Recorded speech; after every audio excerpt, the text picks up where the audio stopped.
Hey there, and welcome to That Bond Show, a That Nerdy Site show and the internet's #1 James Bond rewatch show, hosted by two guys named Logan and Trevor. Probably. Join us as each week we dive through a new Bond film, from Dr. No to No Time to Die. I'm one of your hosts, Logan Wilkinson, and joining me, as always, is my Phoenix son, Trevor Starkey. Saved by the Bell. Saved by the Bell, indeed. I forgot to grab a quote, but I had that one written down in my notes, so I was like, "There we go. That's what there I'm we go. pulling That's from."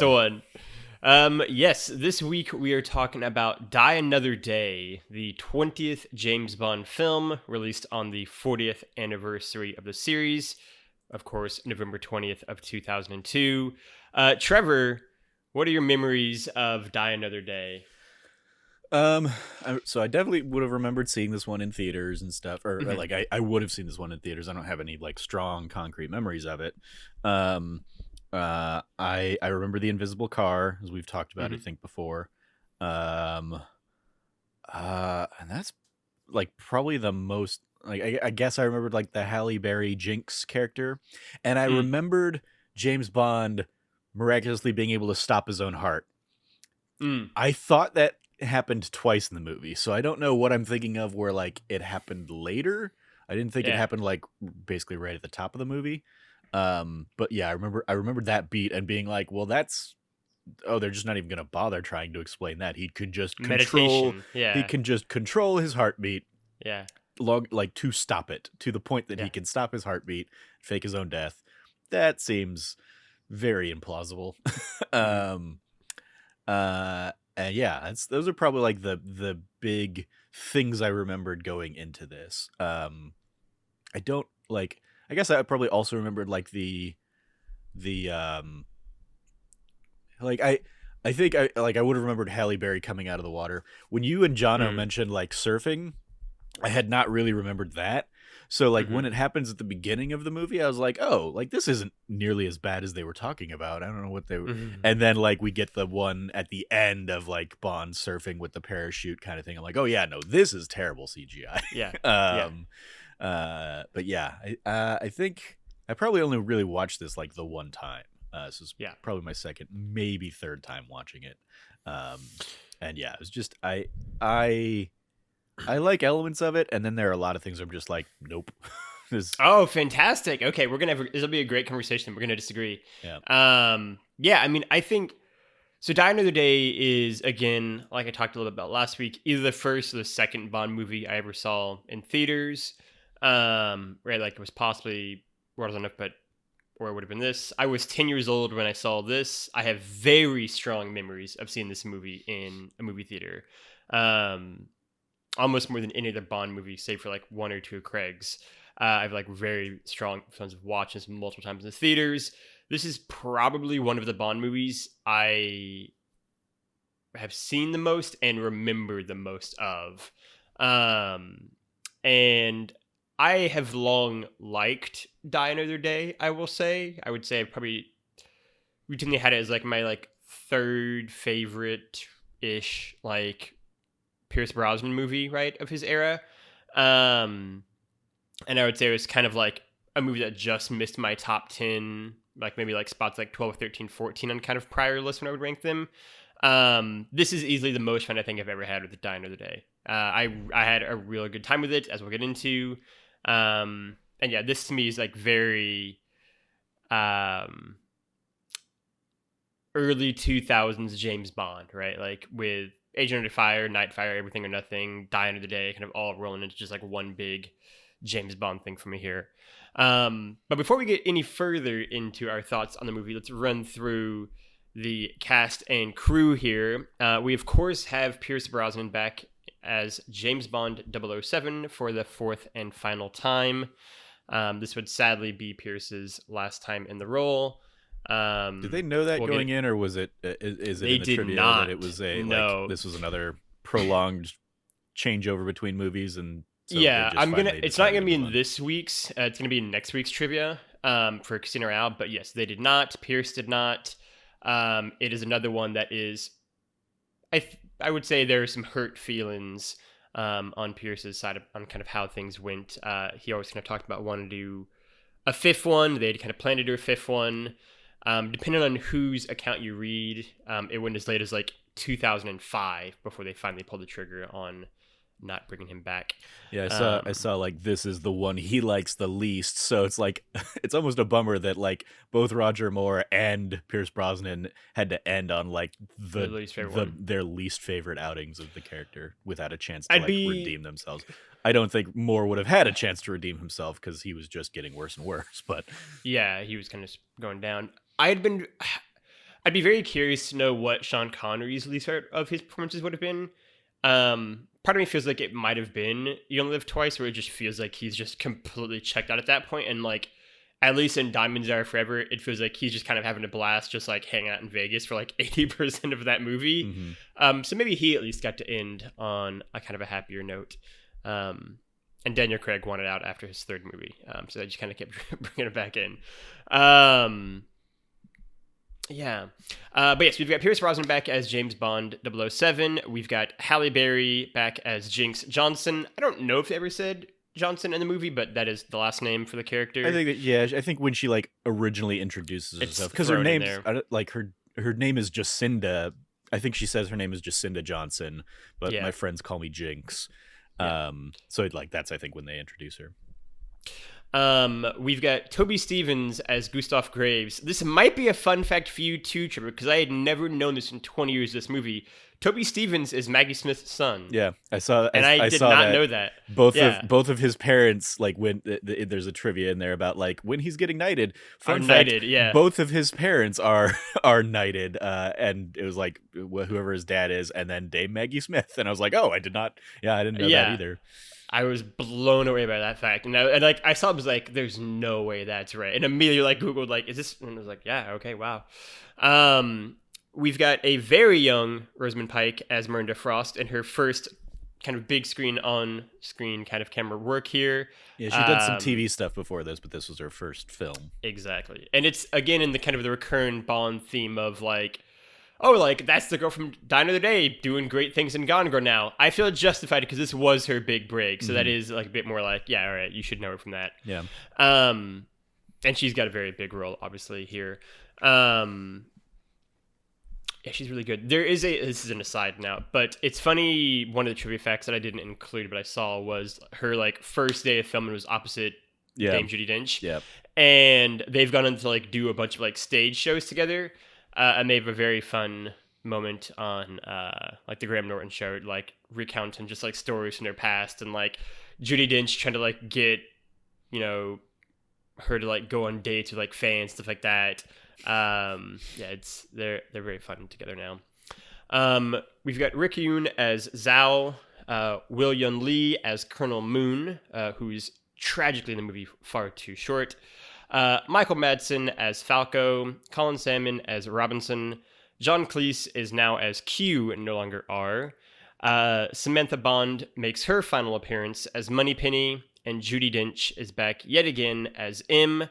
And the movie is directed by Lee Tamahora, who is, spoiler alert, going to be pretty much critically received as one of the worst Bond directors ever.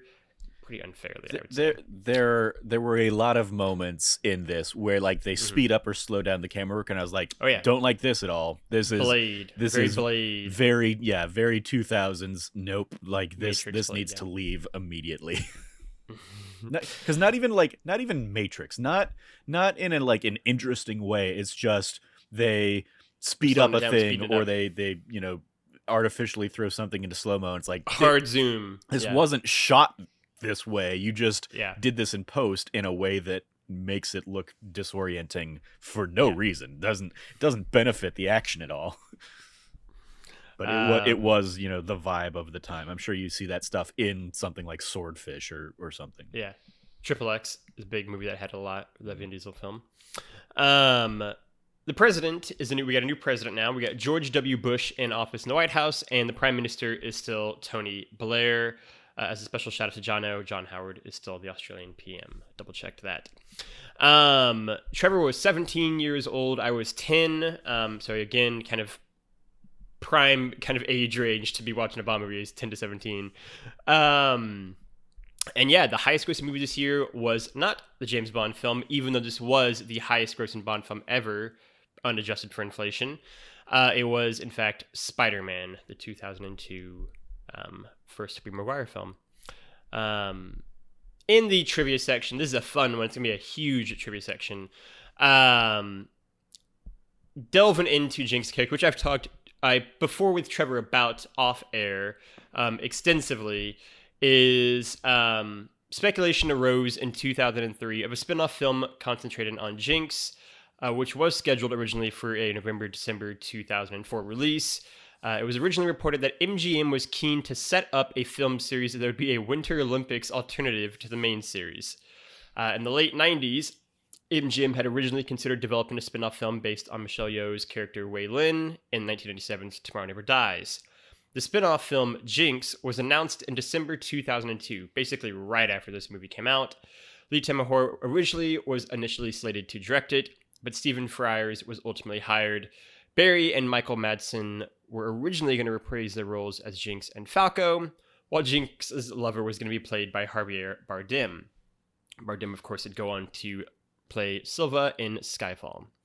The film would have revolved around Jinx's entry into the NSA, revealing that she had been adopted by Falco after being orphaned in a bombing and being hired by him from the Rand Corporation to do a job at the NSA as a favor. Wade described the film as a very atmospheric Euro thriller, Bourne-style film. However, despite much speculation of an imminent movie, on October 26 of 2003, Variety reported that MGM had canceled the project. MGM instead decided to reboot the Bond franchise with the next film, Casino Royale, with Daniel Craig playing the lead character. In 2020, so not that long ago, Barry revealed that the film was canceled over its $80 million budget, saying nobody was ready to sink that kind of money into a black female action star. Purvis and Wade said that this decision was influenced by the failure of several action films with female stars, including Charlie's Angels, Full Throttle, and Lara Croft Tomb Raider, The Cradle of Life, 2003, which starred future Bond, Daniel Craig. I think the truth of why this movie never happened is much more on Halle Berry's. They didn't want to spend $80 million on a black female-led action movie, and less on because they knew they wanted to reboot it, because they didn't. They wanted to reboot it in 2003 when they canceled it. And also because Hollywood in 2003 sounds much more likely to cancel an $80 million budget for a black female-led spy movie, I think. Hell, Hollywood in 2020 also is more likely to do that than to reboot it. I think it's a real shame, though. I've always said that I really like Halle Berry in this movie, and I think it'd have been like, if you were going to give anyone this kind of a spin-off movie, as much as we each really loved Wei Lin, I think it would have been easier to do that with Halle Berry's character. She was just coming off winning an Academy Award here. She was just a bigger name, right, than Michelle Yeoh was, and so it does feel like sort of a wasted opportunity. The movie might have been terrible. I have no idea. The plot sounds kind of iffy, but I'd at least love to have seen them try it out. Yeah, I mean, I will. To as shitty as Hollywood just generally is, and that particular era, to their credit, Catwoman comes out a year later in 2004.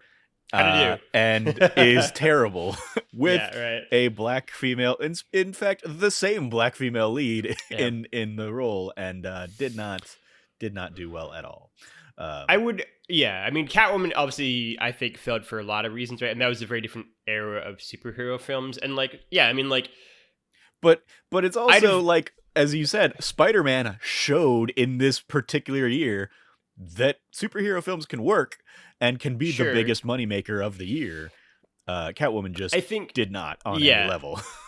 I think it's we've talked before about the fact that pre-2008 superhero movies were just a very different thing, right? They were way more hit or miss, and it was I'm gonna watch a superhero movie for The Punisher or Catwoman or Batman and Robin, and it's either gonna be good or it'll be terrible. I have no idea. It's kind of a flip of the coin. And so I think there was more of a built-in risk there, whereas they had been on a pretty good run of Pierce Brosnan's movies, right? I don't think any of Pierce's movies are bad. I don't think there'd have been a bad Bond movie by this point since A View to a Kill, right? Kind of the end of the Roger Moore era. I think all of Timothy Dalton's and Pierce Brosnan's were at least good, fun movies. But yeah, we'll never know. But it is such a. I mean, honestly, she could still do it now. She's in great shape. But yeah, it is kind of the biggest what if of Die Another Day. Moving on from there, the book that 007 picks up from the Cuban sleeper that it nicely zooms in on for you, along with the revolver, is a field guide to birds of the West Indies written by James Bond. Ian Fleming, an avid birdwatcher, named Bond after the author. That is kind of a bonus reference to kind of the prior 20 movies, obviously. Is admittedly, like, James Bond Origins. I knew I was supposed to be looking for something in that, like, super focused close-up shot of the title. And I made it through the title of the thing. I didn't bother looking at the author. So I didn't catch that as a reference until reading it in the trivia after the fact. And I was like, oh, okay. Neat. But I do love the fact that the most famous film character, maybe of all time, certainly in the run-in, is named after a bird-watching author. It's pretty great. This would be the last James Bond movie to have the classic gun barrel sequence before the start of the film, either until Spectre, or depending on what your definition of the classic gun barrel sequence looks like, ever. So we're going to get it, not for a while, obviously, spoiler alerts, Casino Royale, it's going to happen after the pre-title sequence to kind of close it out, and then in Quantum of Solace and Skyfall, it'll occur at the end of the films for the two of those. And finally, but also not finally, because it's 20 things, we're going to run through the various references to the prior Bond movies. I pulled a couple different sources, but I thought, this is going to be such a fun game. I kind of wanted to do it in a game to challenge it, but some of these are just pure bullshit, and so... Is one of your sources warpedfactor.com? That's what I'm on right now, is warpedfactor.com. That's where I went to. And then when I was going through the IMDb trivia... Looks like one of the posts in IMDb is basically just copying this Warp Factor article, like, just straight up. They just took the text and copied it in. Yeah, that's fantastic. I went through 3 different sites. So this is the one I like the best because you have just, like, the most different things. Yeah, the 100 references to previous Bond. Right, yeah. So starting with Dr. No, this one, I'm just going to name one because it is obviously arguably the most famous, I would say, of the references to the prior Bond movies, which is, of course, Halle Berry emerging from the water like Honey Rider did in Dr. No. Kind of, I would argue, the iconic scene of both Dr. No and Die Another Day. Yeah. Specifically with the white belt and diving knife. I did catch that one. I made a note of that one in my notes. That one's hard to miss. In From Russia with Love, we, of course, I would say the most obvious one is going to be the poison-tipped blade scene in Q's lab, formerly worn by Rosa Klebb. The shoe with the poison.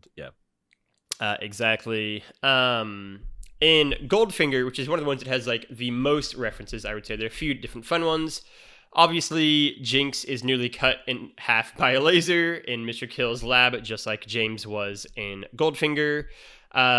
Again, we have a Aston Martin with a ejector seat that is also used here as well, albeit in a very different way. The new Q makes the same joke as the prior one, which is I never joke about my work, 007, even references Desmond Llewellyn's Q in that. The scene where Bond and Graves fence for money is very reminiscent of Bond and Goldfinger golfing for a gold bar. Obviously, with Graves, they fence for his diamond that Bond had picked up in Cuba. And then lastly, the last big one I think that really matters is Bond is, again, in an airplane that is suddenly depressurized and has to kind of fight for his survival there. But if you really want to get obscure, there's also, of course, Bond wearing a wetsuit in the pre-title sequence, and Bond and Jinx each getting electrocuted by the villain, which is how, of course, Oddjob was killed in Goldfinger. So weird that they'd reference the most famous Bond movie a lot. In Thunderball, another very obvious one, it's hard to miss, the jetpack from Thunderball is, of course, in Q's workshop. Another one that I picked up before even looking at this was obviously Bond uses the same kind of underwater breathing apparatus from Thunderball as well. In You Only Live Twice. Real quick, I want to circle back. Which is the Connery one that features the iconic like white tux and the red Pomblon? That is going to be Goldfinger again in That the was pre-title that sequence. was Goldfinger. Okay. So yeah, the you can see a red palm blonde in the hotel room where Bond like knocks out that loudmouth that he puts in a wheelchair. It's like sitting in a Oh, bottle. I nice. took that as a reference. It's not one Nice. that's That's listed an here, excellent. Yeah, shout out. You're probably right. but I was like Look at that. that seems like too deliberate Pretty and obvious. too much of a focal piece to see like on the guy's desk or whatever. That is a great shout out. Yeah, that's a great shout out, Trevor. You're totally Hooray! right. So you get one that they didn't get. Fantastic. And You Only Live Twice. This is actually surprisingly one of the ones that, across the 3 different kind of sites I looked at, is the shakiest, I would say, in terms of reference. One that I see listed on this Warp Factor one that I saw on one other one was the name of the ship Bond is on is the HMS Tinby. That is not accurate. I mean, there's certainly no visible sign that it is the same ship anywhere I've seen, in one of the other lists directly contradicts that. So I'm not going to count it. You can go with Japanese swords used in both films. That is, I also think, very flimsy. I mean, like, I definitely thought it was a very deliberate choice that as they go through all of the different sword fighting, that katanas comes up at one point. So that was the reference I kind of gleaned from it. But I mean, I would say, yeah, I mean, Bond's death being faked or exaggerated in both films is, I guess, an option, but that's a pretty standard trope. Ultimately, though, I think, yeah, the katanas we can go with, but it is, I would say, the one that has the shakiest of the kind of references to that film. On Her Majesty's Secret Service, again, another one that I've seen that I don't think is accurate, which is OHMSS, on Her Majesty's Secret Service kind of abbreviation, is written on the CD on Moneypenny's desk. I've literally looked at a zoomed-in copy of the CD, and I think if you can see that says on Her Majesty's Secret Service, you are a better man or woman than I, because it is dicey, I would say. But I think a more obvious one is Bond obviously escaping from another huge avalanche. The film's scores referenced during the movie's theme. And then lastly, again, when Zhao escapes from the Cuban clinic, you can hear a few more notes of the On Her Majesty's Secret Service theme there. So and obviously, of course, the last one, which is Miranda Frost saying, "I know all about you, 007. The sex for dinner and death for breakfast." The line "death for breakfast" is the title of Chapter 11 in Ian Fleming's original novel of On Her Majesty's Secret Service. So any of those work, not the CD thing, I think. In Diamonds Are Forever, the big obvious one is on the magazine cover High Life that Bond reads. At the bottom of the magazine, it has in pretty bold print that you can't miss, "Diamonds are forever, but life isn't." But obviously, there is a lot. I didn't catch that one, but I did catch Graves saying, "Well, diamonds are for everyone." Yeah. There's actually a lot pulled from Diamonds Are Forever. Obviously, the central theme being a diamond satellite, which obviously was a core element of Diamonds Are Forever film as well. Mm-hmm. So you can just kind of pull a lot from Diamonds Are Forever. Diamonds, diamonds, diamonds. In Live and Let Die, the big one I pull always is Bond using the same Magnum revolver when he kind of pulls the gun on Zhao in the Cuban clinic, which is obviously the weapon that Roger Moore uses for much of Live and Let Die as well. Next up, we've got Man with the Golden Gun. Some people point to the rotating mirrors and objects in the kind of the corridors, the secret area of the Cuban hospital, kind of like Scaramanga's Funhouse. Yeah, I took that note as we were going through the movie. I was like, oh, I guess that's the reference to Man with a Golden Gun. Yeah, that's an obvious one. We're similarly in a ship in Hong Kong Harbor as well. And then there's, again, a solar-powered super weapon, obviously like in Man with a Golden Gun also. Spy Who Loved Me is another one that for a strong contender for most obvious and hard to miss, which is, of course, Bond famously jumps with a Union Jack parachute to kind of end the pre-title sequence in Spy Who Loved Me. Here it is Gustav Graves parachuting with a Union Jack down to get knighted by the Queen. You can't really miss it. It is pretty in your face. It's a pretty good one to do, though. Finally, Moonraker there's obvious references, but it should be noted that this movie pulls a lot from the Moonraker source material and novel, in some ways more than the actual Moonraker film. The central theme of someone faking basically their death to take a famous British person's identity directly pulled from the Moonraker novel. The similar weapon that kind of come from the sky to destroy shit comes from Moonraker. So a lot of the core plot elements of Gustav Graves' kind of character arc comes from Moonraker itself, but also Bond and a villain fighting over a parachute. Bond's sword fight with the Graves being like the sword fight he has with Chang in the Glass Factory. There's lots to pull from, but ultimately I think the fact that the movie just mostly pulls from Moonraker's plot is the biggest one. In For Your Eyes Only, the biggest one is going to be the yellow diving helmet that can be seen in Q's lab. In Octopussy, we've got the very, again, kind of hard to miss in the Q lab section, crocodile kind of in the background there. We've also got the Acrostar mini jet also visible in the background of Q's lab as well. I didn't remember which movies they were from, but I definitely was like, oh, crocodile thing. There's a crocodile right there. And then also the jet that was a horse. Yeah, they're all right there. Octopus, you got kind of a fun one. A View to a Kill, we've got a couple different ones. I do want to give a shout out to another one of the Octopussy ones that they give a nod to is when Jinx falls backwards off the cliff. It's like an homage to Magda's exit from the Bond suite. And I was like, okay, but this one was terrible. The CGI in that scene is atrocious. Yeah, we'll get to that. Don't worry. Don't you worry. For A View to a Kill, its biggest one is going to be the electric snooper kind of robot dog from Q's lab in the background there.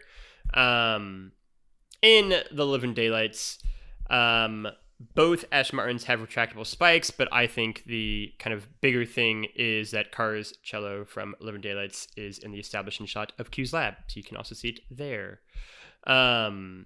License to Kill, we've got a couple different ones. There's the very obvious one of M. Resendin Bond's License to Kill, which is a obviously plot point in the film License to Kill. Did she did she actually rescind that? Like she says that like your 00 status is rescinded. I didn't remember her saying like your license to kill is rescinded. She said your license to kill is suspended. Okay.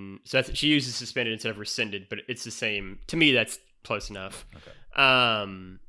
Or more likely than probably just dumbing it down for American audiences who maybe don't know what rescinded means.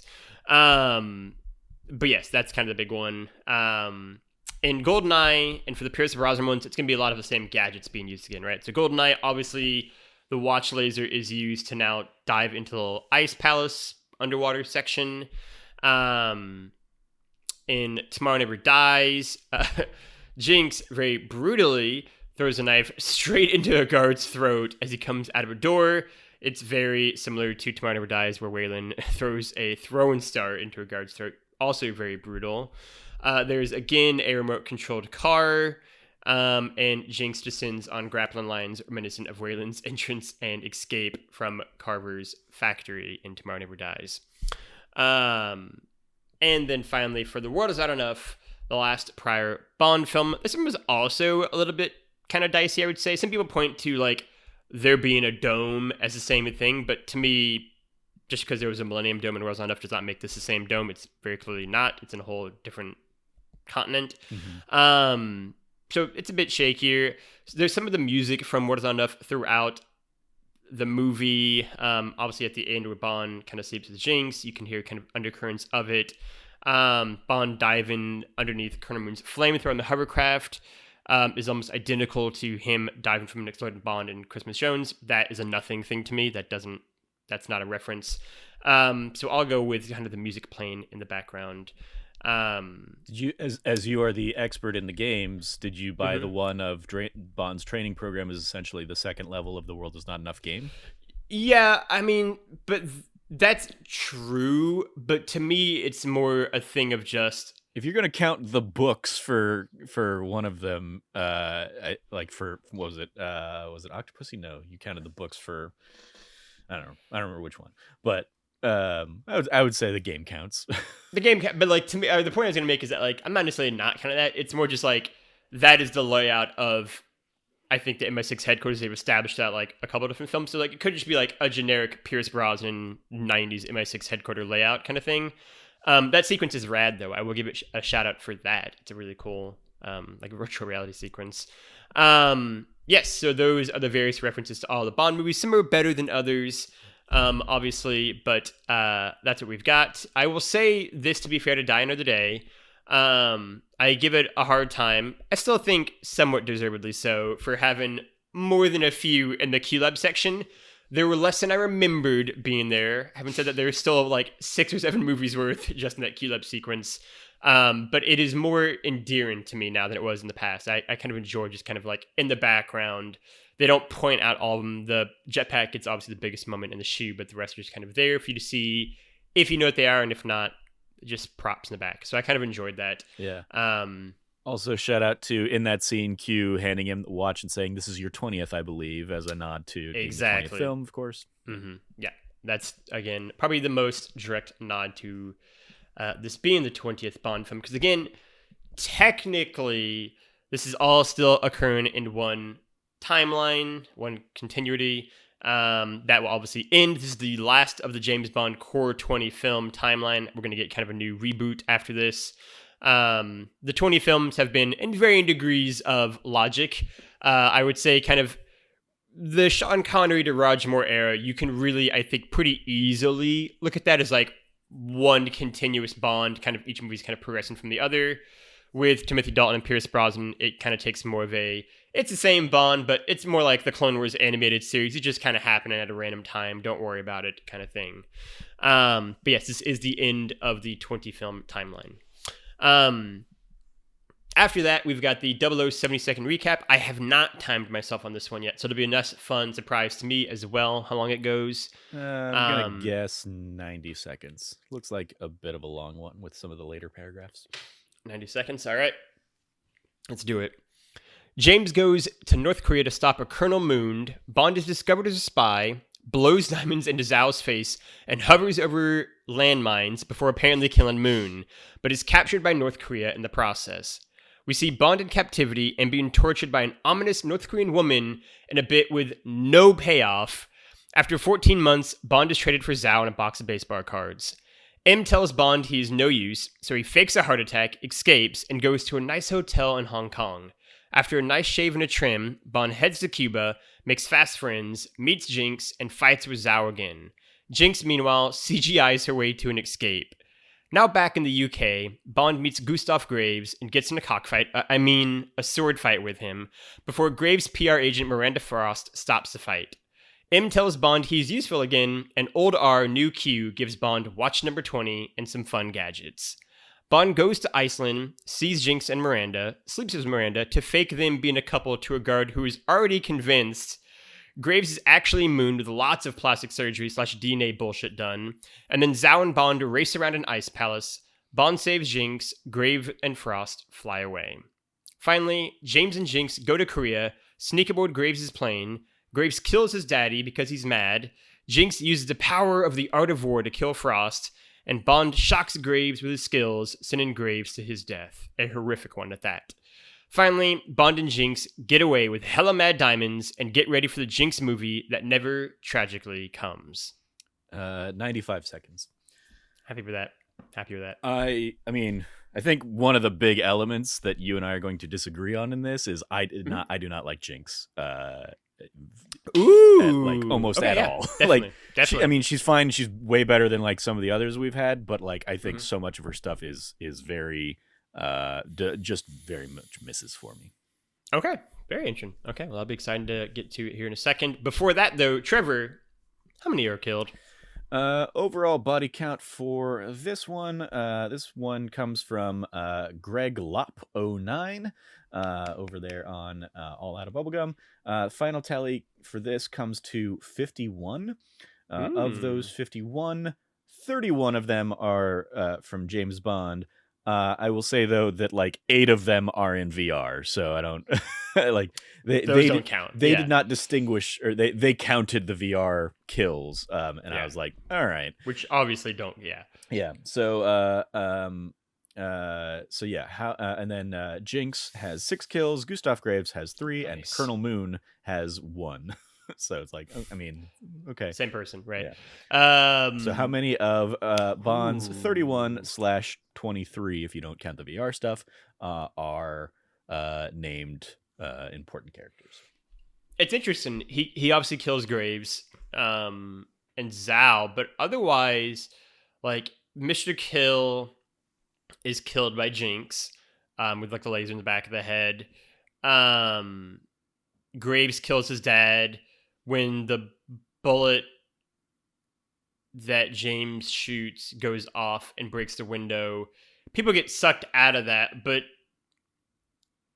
I mean, like, I guess it's, you could argue like Graves is like engineering dude who I'm sure is named some bullshit name who dies from that. You could argue James killed that guy, but that was like, that'd be an accidental kill. So then we're getting to like if it counts or not. Like, sure, I guess.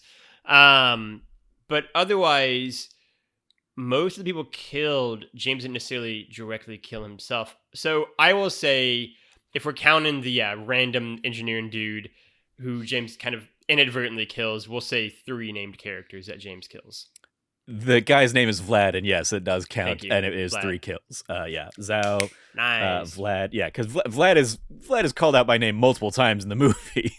But yeah, he's just pretty much always like, and he is the one I was like anticipating you would forget or here like not remember or not know his name. Right. But yes, and Bond.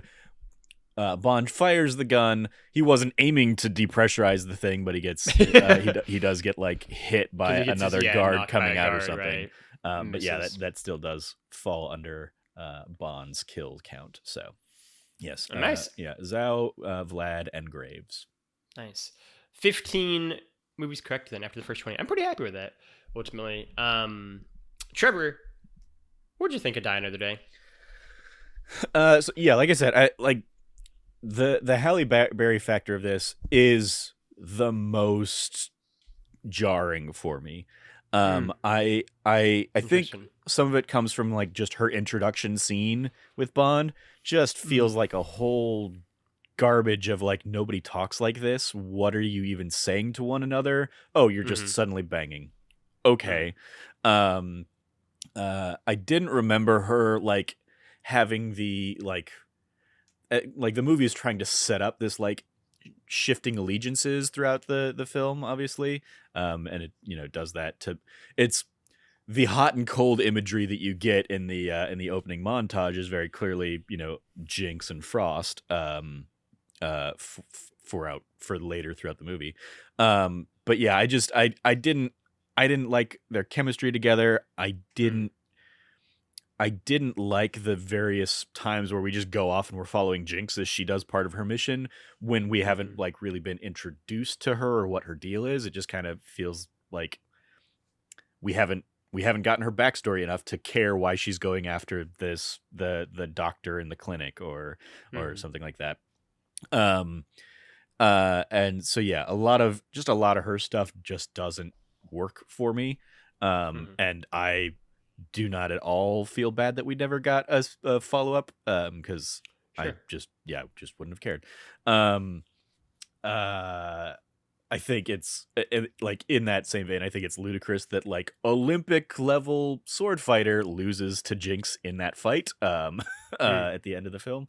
I'm much more a fan of Rosamund Pike's Miranda in this. Sure. Also great. I think she brings a lot of. I think they successfully do the like layered betrayals and stuff with her, because it gets like introduced in the right order of things. So yeah, I think that's like one of my bigger takeaways from this. Like I definitely remembered that Graves was Colonel Moon, like before the like reveal. Right. I also I was like I like Zhao so much better before they just turn him into basically a big bad that with no personality. Like he has personality like when we're introduced to him, and then they just stop writing for him and stop giving him things to do, and he just becomes another like silent henchman for big chunks of this movie that I'm like, Yeah. And I made the note. It's Johnny Tran from the first Fast and the Furious movie, which means we've had 10 Fast and the Furious movies since 2001 and only 6 Bond movies since 2001. Yeah. That was the other thing I made. So like I like that actor and I like him in that like That's opening right. It is. It's crazy, right? I'm so stuck on that. Yeah. sequence and stuff. And then yeah, they just like they start turning him into white frat guy to go along with what they've done with Moon into Graves. And it's just like why are you like I get changing the personality, but like I didn't like the execution of like, oh, they interrupted halfway through or whatever, and so like suddenly now he's just a mostly mute like villain who loses most of his character. Like we get a moment when he and Graves get reunited and they have like a nice little, hug and buddy kind of thing, but then he's just like glowering and grimacing kind of the rest of the time. I'm like, this, like, he didn't deserve that. I have seen a year before this in the first Fast and Furious movie that he can do more than that. So I think that was another misfire in this movie for me. Just the idea of Icarus in general, it's like that's like naming something the Titanic. Why would you name your thing Icarus when the whole story of Icarus is flying too close to the sun and Right. The faults and failures of that? So yeah, like just things like that bother me. But I will say, like, I like the opening that leads to Bond in captivity for 14 months. And yeah, I agree that there's like, that they seem to, set up this idea that maybe he'll seduce that torturer or something, but there's just absolutely no payoff for it. I did not remember that he also is like, that he's traded for Zhao and a pack of basketball cards. Is that what you said? Baseball cards? Yeah, that was a joke. The baseball card's a joke. I just thought because just like we're just doing trades out here for fucking people. Got it. Okay. Yeah. Makes me laugh. Yeah, it is definitely in a weird like cinematic like approach of like, oh, okay, we're trading you across this bridge. Which also, like, at that point I get very confused then in the timeline of things, because we see Zhao going back across and then the next time we see him is like a few days later, effectively just in the middle of gene therapy, just completely fucked up. So it's like, so he got traded back and then just immediately bolted out of North Korea. That's the assumption, I suppose. Yeah, and then suddenly just got like 3 phases into this stuff. Like, why didn't he go through all that stuff in the same time frame that Graves did? And so like there's, maybe it's like he had started and then got captured. Like, it's like this weird thing. Yeah, like I don't know how DNA like therapy works, right? There were a lot of like stupid little quips. Like they doubled down in a lot of like the dumb little one-liners that I don't think pay off. Or their Bond like giving the game away. Like the first one he has is "Don't blow it all in one place." Talking to the guy, like examining the diamonds, like, okay, way to tip your hand that there's an explosive in there, man, that you just put in there. Like, I like the idea of Bond on the outs, and then he gets brought back in a little too like quickly. The extended sword fight was a whole lot, and the Madonna cameo is also weird. Like, I remembered the Madonna cameo. That was another thing I certainly, but like, it was even, I remembered it, but then as the movie was going, I was like, was that just like a thing in the music video that I'm remembering? Or because I was like, in the music video, because I was like I thought I remembered her actually doing like the duel in the sword fight or something like that, but I don't know. It was the VR stuff I knew was a fake. Like I remembered that being like okay, they're doing something here, because they very clearly didn't just kill Moneypenny off as you see here in that sequence. So I'm like, oh, okay, yeah, this is like a training mission to get him back into shape or whatever. And then same with the end bit of like realizing that this was Moneypenny using the same VR thing for the James seduction bit. Yeah. The whole laser sequence, I was like, this is the dumbest fucking thing. And just Mr. Kill is a Mm. character who introduces himself as like, I'm Mr. Kill. It's like, why did you introduce yourself to this guy who didn't give a shit? Like he wasn't asking, or it like Bond didn't introduce himself first. So just to say this guy's name is Mr. Kill, and then That's a name to die for. yeah, exactly. And yeah, all that laser stuff, including the very brutal kill of Mr. Kill of a laser Yes. through the back of the head. It was like, all right. Yeah, just didn't like that. I think the physics of the ice layer just very confusing. For when things melt and when they don't. Right. And then one of my last notes was when Frost shows up to fight Jinx on the plane. I was just like, Mhm. why is she suddenly wearing so little clothing? Why, like, Mm. why was that? Why did she? What happened there? Right. Aside from just trying to sell sex appeal to Mm. the younger audiences and stuff, but yeah, just like some interesting ideas, but a lot of just like misfires for me over the course of this Yeah. one. Totally fair. My experience with it was very different.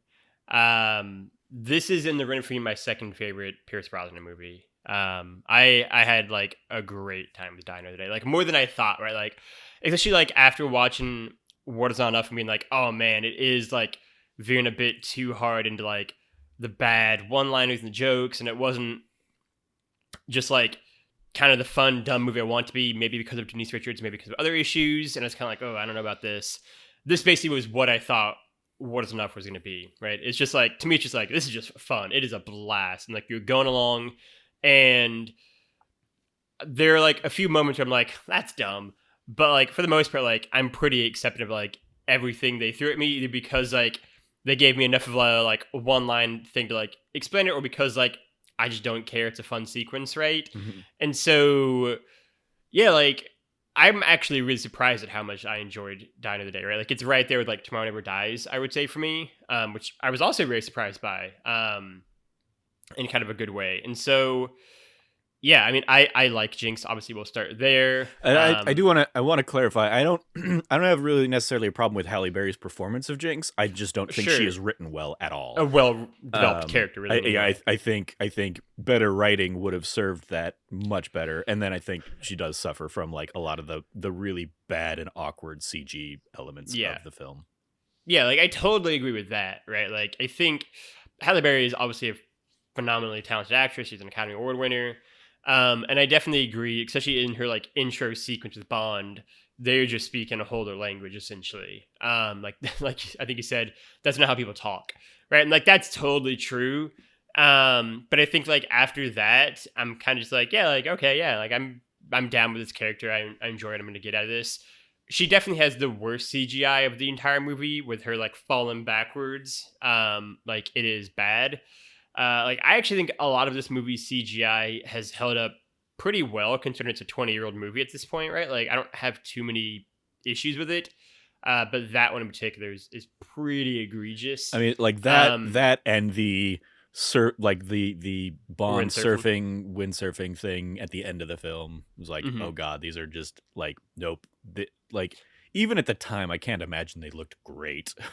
They Like sure didn't. I especially remember the Halle Berry one falling especially very vividly. compared to the opening thing where you can't like it seems to be actual people surfing through some actual waves and stuff like that. It seems to be Yeah. some actual stunt stuff. Like throwing that in and then having the end sequence, it's just like, okay, well, you've shown us that you can do this practically, and now you're just showing us how bad it looks when you don't do it practically. Right. Why did you make that decision? It's an interesting choice for sure. Like I think yeah, I mean it's bad, right? But like I'm largely like, yeah, sure, fine, right? Like about it. Like those are like kind of more the low points. The CGI for Halle Berry falling backwards, I think particularly is like pretty egregiously bad. Yeah, like that, Like especially they'd have been 'cause, better just having her like on a like I don't even know, just it was like, bad. yeah, it didn't need to be that. It could Yeah. it could have just been a shot of her falling back and then like like cut to landed a in the wide water. shot Yeah. of, you know, a stunt person going in the water or something Yep. like that. Instead, Yep. they do this like one single, you know, falling take that is, just not. That's not what that kind of shot is designed for. In like Yeah. that is the kind of shot you get with like, you know, a falling bad guy or something like that. And Mhm. this just is not that. It was a weird choice. I like Miranda a lot. Like I think she's really great in the character, and I think that, you know, whether kind of on purpose or inadvertently, like this would kind of become the template of a lot of characters that Rosamund Pike is going to play over the next 20 years. Is just this kind of like cold, calculating, kind of like just ominous individual, I think, in a lot of ways. And I think she's very skilled at them. I like Toby Stevens. I do not love him. He's probably actually the thing that I think is like the weakest element of the movie for him, especially when compared to like the Colonel Moon version of him, who I think is really great and really menacing in his scenes and like has such a good dynamic with him. Like I think the issue for the Gustav Graves character for me is that because the whole point is that he's basically doing this like sneering, mocking kind of like caricature of British people and James Bond in particular, it is so over the top. It is so absurd and extreme that from like the second I see him, I'm like, this is just a cartoon man. And then it doesn't help the fact that like, yeah, he's almost so eager to like just say, I'm Colonel Moon, like I'm the same guy, like haven't we met before, like all these kind of like one-liner stuff. The thing, it's like that a lot of it just didn't work for me, and it's a shame because Toby Stevens is a talented actor, but like that character they gave him to work with just largely falls flat for me. I think he's kind of one note. And he's I like that. I liked him in the idea of he is the bizarro Bond. He has created this character based off of that interaction with James Bond and the swagger that Bond shows off in that opening sequence and their kind of interaction there. Like I like that he has, especially because they also give him the backstory of having studied at Oxford and Harvard and stuff. Like he had been like a student of Western culture before we meet him and before that transition. I think a lot of that like ends up paying off in the like over the top cartoonishness, because it also like, I mean, like, especially if you give it the context that the world has given it, that like this guy has come from nothing, has appeared out of nowhere, and has the world eating out of the palm of his hand. Like he gets everything he wanted from being that, like, you know, over the top persona. So I think like it effectively achieves the goals he's going for with it. So I liked it, but I understand like that it is cartoonish, certainly. Yeah. He's also saddled with, I think, one of the more unfortunate moments in the film, which is just whenever he's like, can you make this like arm thing more of like an ergonomic thing for me to, like, this isn't comfortable, I don't want this. And the next time we see him, he looks like a fucking Ninja Turtles villain. And, like he's trying to get like this whole card, like the goofy eyes in particular, just like, what are we doing right now? Like, that you saw, I don't want the hand, I want a whole outfit, and that's what you were like, that's the one, that's the look. So he like, I mean, to that, he wasn't saying that the hand thing wasn't ergonomic. He was saying that the suitcase that he has to carry around to launch the satellite, that's not ergonomic. No, I understand. I'm just saying this is not a better solution. I mean, yeah, it is very much like, this is what VR is like kind of thing, and that level of technology is always not going to hold up 20 years later. Yeah. I mean, but like the suit is fine. It's just to a degree it kind of does. I mean, like, think about, you know, wearing PSVR or something like that, or an Oculus. It's like it's almost that, but, you know, 20 years ago kind of vibe. So yeah, it is very goofy looking though. For his like villainous turn to look at his dad. I love Zhao as well. I also think it's a shame that we just A, don't get more of him, and B, I think I like the car chase between Zhao and Bond a lot. Actually, I think it's a really fun, kind of engaging car chase. I also, though, wish it wasn't the way that Bond beats Zhao, right? Like it's a really great moment, and then I would have wanted them to like crash and then actually fight each other, because the way it ends of just like Zhao being in like this like ice lake and getting like a chandelier shot on him just feels sort of like, oh, that's the climax of that. Okay, like I wanted like one more thing. Like he's the rare henchman who I think like died too early. Like I'd have wanted like one more scene of him and Bond to like actually go like head to head, especially because for like a not insignificant chunk of this movie, Bond's vendetta is against Zhao and not Moon or Graves, right? Like he keeps name dropping like, I have to get Zhao, I want to kill Zhao, I want to get revenge on him for like setting me up thing, because he thinks Moon is dead and Graves is just like a normal dude. And so for like the guy who's like kind of the main antagonist of the movie for like the second act of the film to then just like kind of get that ending is like, oh, okay, like I would have wanted him to get one more moment.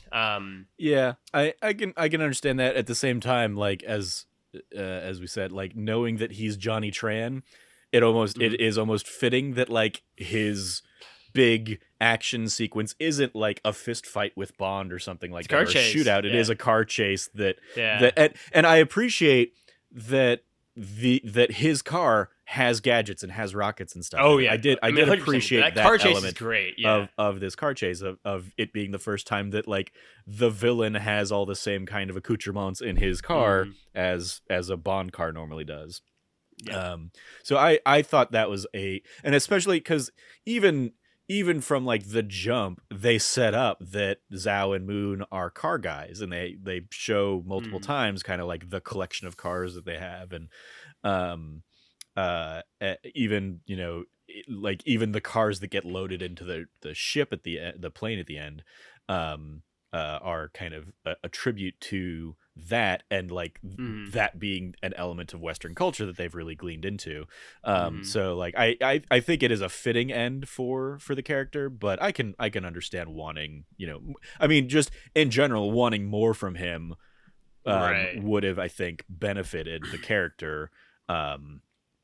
So yeah, I mean, running through kind of the plot of the movie now, like I like the pre-title sequence. Like it works for me. I think it is certainly for its time, it is probably the most like dramatic of the pre-title sequences, kind of ending of like Bond actually being captured, and then like the fact they use the like opening credits to tell that story, tell more of the story is like, I think so cool. Like I like in the theater at the time, I was like gobsmacked by that, and even 20 years later, like I think it is still both so smart and clever, and also kind of crazy that no other Bond movie has really utilized this sequence to tell more of its story. Like it's such a great usage of it, and yeah, like I like a lot of like the hovercraft fight scene with Moon, kind of leading into it, and like the whole sequence. Like I'd honestly have loved this parallel movie of like Bond being in North Korea and doing a mission there, and the fact that like the film is shot much more in like a gray and darker kind of muted tone in the North Korea sections. Like it feels more like, oh, this is like a espionage movie kind of vibe to it. And then obviously it doesn't end up becoming that, but like I liked the opening of the movie a lot. I think it kind of continues this string of good pre-title sequences we've been on since Living Daylights really. And so that is, I think, one of the highlights of the movie for me as well. Moving on from there, I still just want to read it. I do think it's a disappointment they didn't do anything with the Korean prison guard. Like I've always thought like less like Bond's going to seduce her to be good, and more like she's going to come back as one of the main henchmen that like Colonel Moon knows. And instead it's just like, nope, like she's shown up prominently in the like opening credit sequence, and then just like boom, and she's done. And it's like, oh, it's kind of a disappointment. But yeah, from there, like I like the sequence in Hong Kong, not where his heart stops. That's dumb. You're right. But afterwards, when they're at the hotel and Bond like knowingly like throws the like glass at the mirror and breaks it, and like the people are filming him again. It's been like, fool me once, Rosa Klebb, but yeah, not again. Like that's a great little kind of moment. And that's probably a From Russia with Love reference too. Actually, thinking about it. Oh yeah, no, it definitely is. And so like that is like a moment I always enjoyed. And then him being like, I'm not trying to take Hong Kong from you, all right? I'm just trying to like get on with my life after being in prison for 14 months here.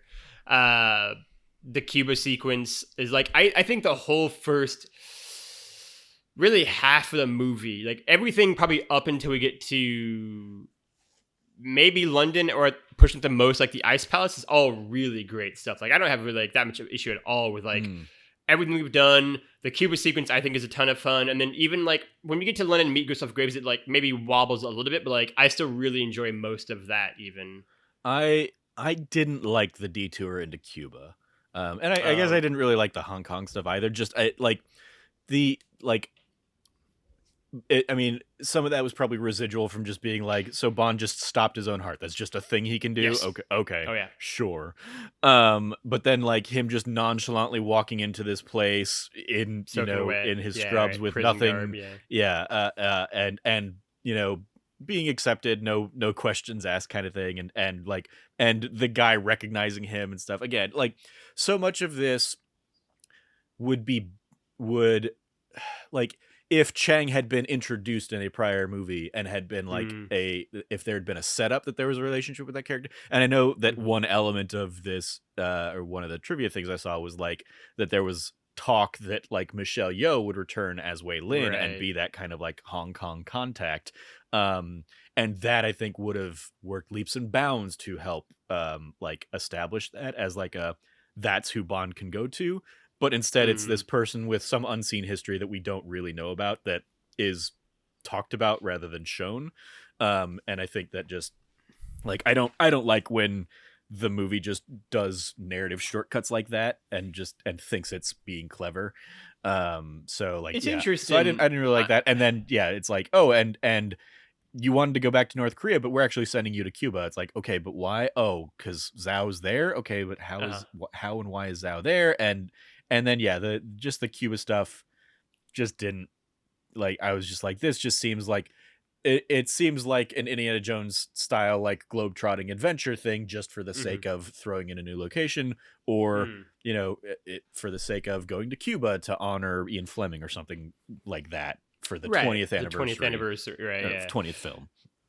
I think the Cuba sequence, like the best comparison I can make, and it's also set in Cuba, so it works really well, is that like I think the Cuba sequence in Die Another Day, I should say, works the same way that the Cuba sequence in No Time to Die works for me, right? Like the Ana Darmas Cuba sequence there, like I think it's just like a fun little like sidestep, right? Like it's sort of like we're just kind of like side mission, and then we get back to the main story, but like it works largely like the same way. Like they're very different, but like even like the introduction of like here is like this super cool woman doing like her own shit here and like you just kind of engage with, right? And like like I like that aspect of it, I think, and like the fact that it is the first point in the movie where like we get like, oh, it is like sunny and beautiful out here now, and like we're not just like kind of in these more drab settings. Like I like that kind of like burst of life into the movie that Cuba gives. Definitely it is we're gonna go just kind of off the beaten path for like 20 minutes, just be excited for that or not kind of thing. But like,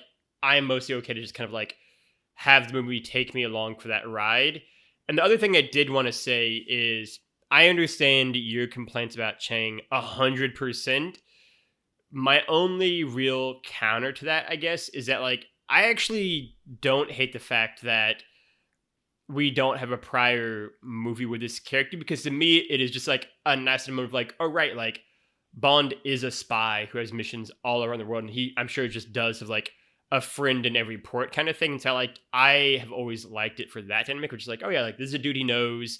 I don't need to worry about it. It's almost like I think in Raiders of the Lost Ark for me. I think I think Bond does that just too much, where it's sure. It's introducing all these characters that like that's totally fair, that the character has history with, and it's presenting it in a way that suggests we should know that they have this history, right? And I think it would be better, especially and some of this is going to be the MCUification of movies or something, where it's like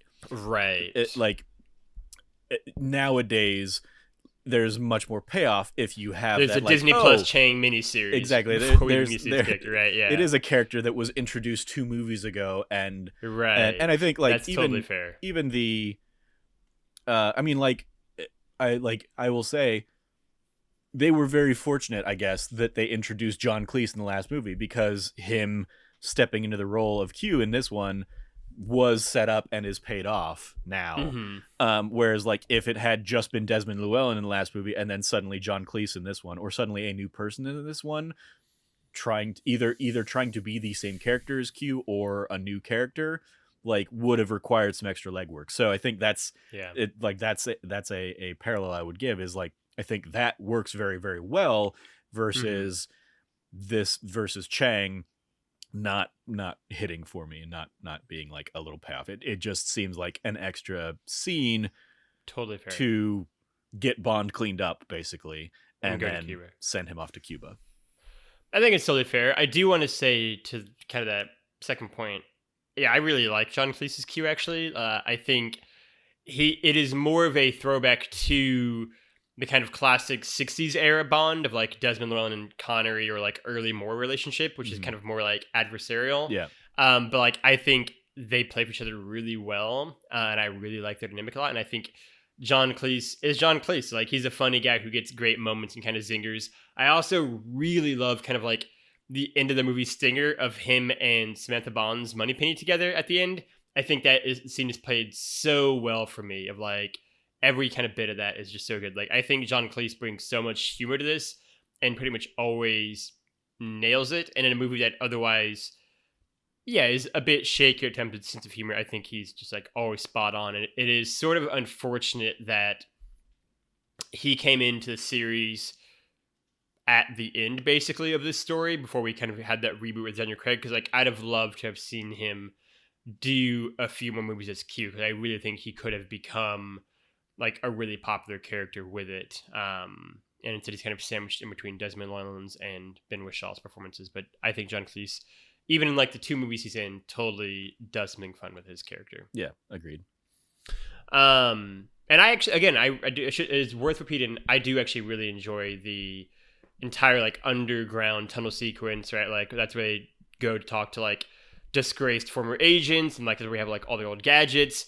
The gag of like Q bringing out the card that's invisible and Bond being like, I think you've been down here too long. Like all that whole sequence is, I think, is just a ton of fun. It works for me.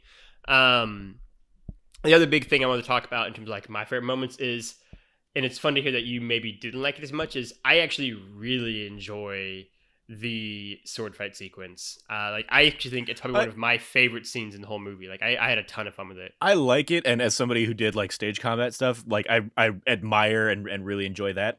I think just the different like long. It goes on too long, and the different phases of it is just like, okay, yep, suddenly we're going from fencing. Oh, also it's just Gustav Graves over the top immediately, like bloodlust and like yes, and that nonsense, and just like how it goes from like cordial, gentlemanly to just violent stuff, and we're gonna plow through and just here.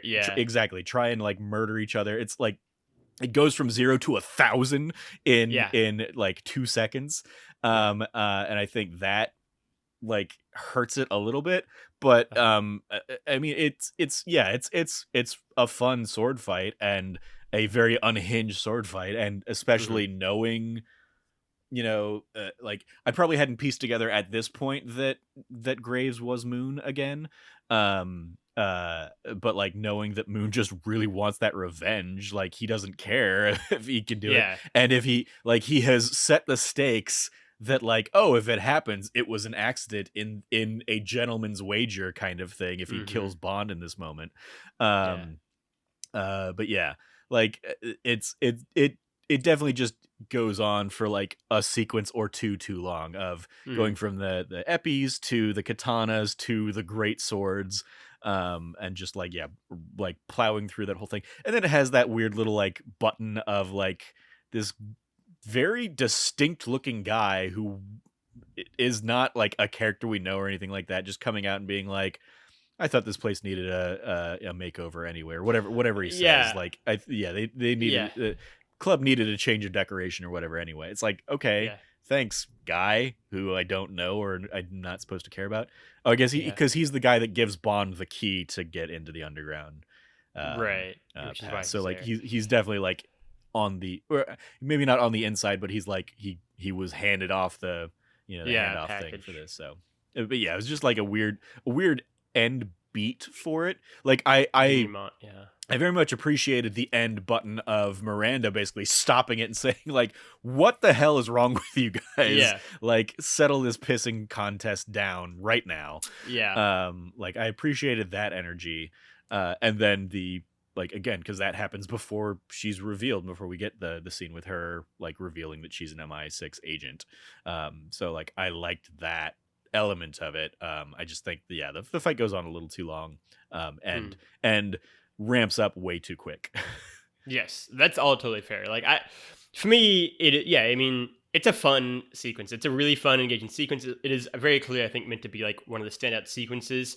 I still think it's so cool that like Pierce kicking the like, fencing blade at the camera and like a 3D moment is like totally by accident. They just lucked out to get that. It wasn't designed that way. And like it's a cool shot.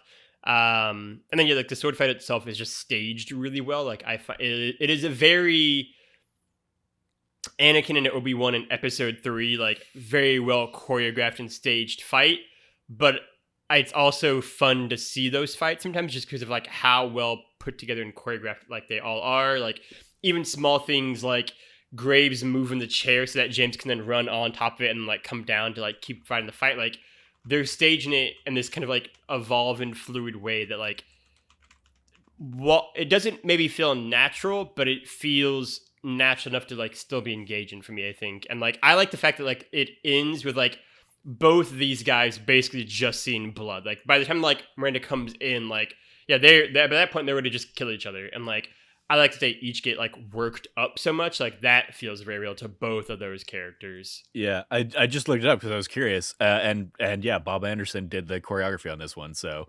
who famously choreographed a lot of the lightsaber duels and stuff. So yeah, shout out to Bob Anderson. 100%. Yeah, it's a very well choreographed fight. And then then we go do Iceland stuff, and like the Iceland stuff, I think is where the movie. I think most fans, most critics, most everyone would kind of agree the movie maybe gets on shakier terrain, which I think is fair. I think the movie does really lose something there. I think the idea of Bond and Miranda sleeping together is largely just so that Bond can sleep with her, right? Like, it doesn't really make any sense. Like, the whole point that they're kissing is to convince Mr. Kill who's looking at them, and then they very clearly, like, walk away, and then Bond's like, you should say that at my place, just to like convince him. And it's like, okay, sure, we could just sit in the room together, but it's exactly. Like we're just gonna sleep. It's like, okay. And then she gets naked and gets in bed, and like that. I especially with the turn that comes later is like that was more of a curiosity for her than anything. Of like, all right, like are the stories true or whatever about this guy? I might as well take advantage of like him thinking that. He has seduced me. Right. Take advantage of that to explore this. It is another case much like Mayday. This like the female who seems to clearly be in league with and potentially sleeping with the big bad villain guy, just very nonchalantly also going and sleeping with Bond, and like everybody's just cool with that. It's like, yeah, okay, sure, why not? Yeah. But yeah, like I liked their chemistry way more than I liked the stuff with Jinx. So like I was fine with it. Yeah. Brosnan and Pike have great chemistry together, I think, in all their scenes, and I love his kind of recurring like Ice Queen stuff. Like I think like they have such a, I guess pun intended, they have such a frosty relationship, but like in a very like playful manner still. But yeah, like I think they play with each other really, really well.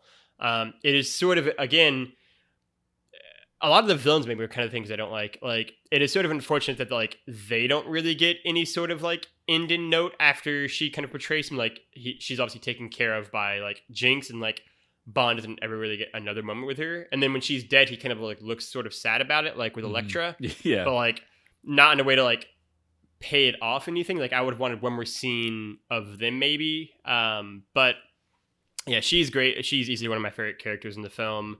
And yeah, like I think, Die Another Day is, I don't know, like it's just a really fun movie. Like it's got its issues. Obviously, the like when surfing thing is bad. It's stupid.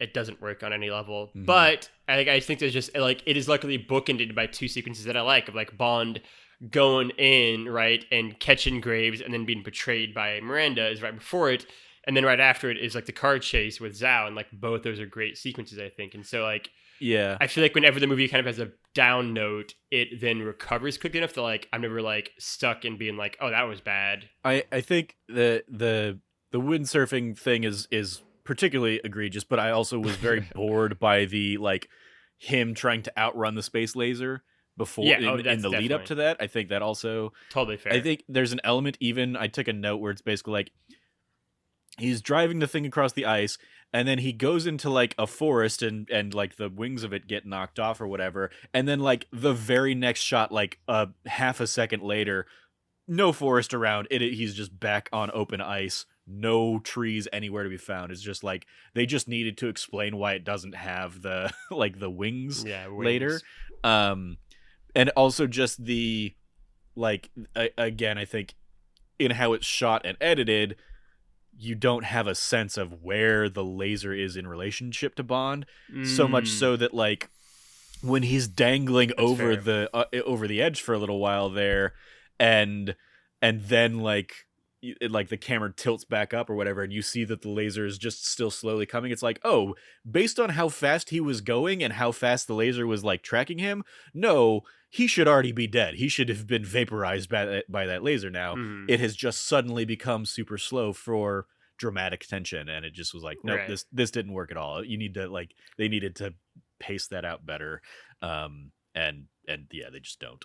So like, I didn't like that sequence in the lead up to, and then yeah, it's also another like, because it cuts back to Graves, and instead of just letting the laser continue along its path and kill Bond, he does the slash to like drop the ice or whatever, and just be more flair for the dramatic about it. It's like, nope, you didn't need to do that. If you want this guy dead, you could have killed him just directly. And so yeah, there's just like stupid shit like that. And then getting him back into play for the car chase, also wildly stupid, of Bond just like being able to come across random, very fortuitous snowmobile patrolman out there in the middle of nowhere in the ice, that he's able to use to get back. It's like, nope, none of this. Like, you just shouldn't have had him get away. Like, you just should have cut that whole sequence out and just gone straight to Zhao trying to get him with the cars and stuff. But yeah. Any final thoughts where we delve into the kind of various wrap up segments here, Trevor? I don't think I mean, I know we talked about it in prior episodes. I wasn't as like, I wasn't bothered by the invisible car thing. Oh yeah, we agree on this. Yeah, we've talked about it. I think there is a moment, like I think there's some stupidity around it, in that like it's an invisible car, but it's not a silent car, which they point out multiple times when he starts the engine. And so when you have a sequence of the invisible car driving in like right behind two guards, it's like, oh, those guards just must be deaf, because like you can hear the car humming and the engine revving like as they are 5 feet from the car. So that's really stupid. And then he also parks the car in a place that is very clearly like regular foot traffic, so somebody would have walked into it as they're like investigating the grounds or something. And the fact that they don't do that beat, except for another fortuitous snowmobile driver crashing into it when Bond comes back, it's like, yeah, this was real dumb. But the way that they use it outside of that, and the way that it comes back into play, and like it's able to be powered back on just in time for Bond to basically back up and let Zhao drive off the edge. Like, again, I think for that character, having like the whole thing be car chase centric, I think worked. I agree. But yeah, it's not nearly as egregious as like everybody made it out to be, as like, this is what's wrong with this movie. I mean, I think the talk around Die Another Day, and it's like over the top like gadgets, like I really went into that movie being like, okay, yeah, sure. And like, this movie really does not have like that many gadgets at its heart. Like, it's got like the watch and it's got the car, and that's basically it, right? Like, Bond isn't out here using a new gadget every like 5 minutes, right? Like, I think people don't like the invisible he's car. also got the sonic ring. Yeah, but that he uses like, multiple fine. times. Yeah, like I did not remember him using it that many times in this movie. Like, I think that like the invisible car. I mean, we already agreed on this, but like, it's fine, right? Like, I like people who are like, it's the worst example of like Bond's gadgets. It's like this man went to space, people. Like, what are you talking about? Like, he's had way worse gadgets that are more egregious. Even like the jetpack and Thunderball is just sort of like, what the like, how did that even get there? What are we like? This at least like has an explanation behind it that like makes sense in this world that we have with Q. He does, and you called it out earlier. He does also use the rebreather to like swim under the water. I will say I did take a note here. All those gadgets, and they take forever using actual wire cutters to get through the chain link fence. I was like, that's just really fucking stupid. You still have that laser watch, right? Just all right. It was weird too because I could have sworn that the entire like that was a setup for then Jinx was gonna have like a fucking like laser things, but like I'd always remembered in my mind, and then like when she also was just like cutting, I was like, oh, am I just thinking of a completely different movie where like one guy has like shit and the other one's got like an actual stuff? Yeah. Because like I had always remembered her having like like a laser powered thing and not actual metal cutters to like barely make it through in time. Yeah. It's very silly. The invisible car is fine. I think also just in that same note, because another note I have nearby that is Jinx being introduced and eventually paid off as like, oh, she's an NSA agent. So she's not CIA, so that's like she's not Felix's buddy, she's not what's his butt's buddy from GoldenEye. Jack Wade's buddy. But yeah, she's NSA. I don't think NSA would be doing these things. NSA is pretty much on the local level, but then on top of that, like, oh, good thing she can fly a commercial airliner just out of nowhere, like no problem. Right. That's convenient. It's a good skill to have. So yeah, like it's just her skill set isn't clarified or isn't like introduced to us in any way. Like we don't know what she's capable of, so. She's capable of whatever the plot needs her to be capable of, and I just don't. Sure. I think that is a cheap hack writing tool. So like those kinds of things bother me. And then you called out that it's the Art of War. I didn't catch what book she stabs. They referenced it earlier. I remember. I remember Zhao mentioned it with his dad, or not Zhao. Moon or Graves mentioned it with his dad. But yeah, I was just like, what was that? Oh, it's the Art of War. Okay. I didn't even get that until you said it basically in your recap thing. I was just like, whatever. It's a tiny little book that I guess they used to hide the blood that would theoretically be seen, but they could have also just done that by not having her in a midriff or whatever. Like, it's just weird choices around that. But lastly, I did want to shout out when they are examining the diamonds and they're like, look at the logo, it's a GG. I'm like, how did you pull GG from that? Thank you. I'm glad I forgot about that. I'm glad you pointed that out. It just looks like a diamond design. It has always bothered me for 20 years. Because they said it again this time too, and I was literally just like, pause. And I was like, let me really deconstruct this. Like, let me, like even in the most generous reading of the G's, it's just like, that is not a G. And like, the most like awful fancy G you could make, like, in no world is that a G. No, that is very clearly just like diamond. Like even like it's a very clever artistic GG made to look like a diamond, but that's never where you would go first. You would say it looks like a diamond. His signature is a diamond. That makes sense. And we move on from there. That's all. Like, they're trying to be too clever for themselves. A laser cut diamond. Okay, neat. And then, exactly. And then, they're like, cool. No, it's a GG. I'm like, what the fuck are you talking about? No, that looks like a diamond. Yeah, it is so. And it's all like it's especially bad because like the whole thing is fake. So you could just make it look like an easy GG and be like, oh yeah, that's a GG. I get it. But like, yeah, they went way too like fancy, sophisticated for that one. Just like that, like for 20 years, been like, that is not a GG, fam. I'm sorry. Yeah. All right, let's hop into Villain's Corner here, Trevor. Where do you rank and how do you like Colonel Moon / Gustav Graves.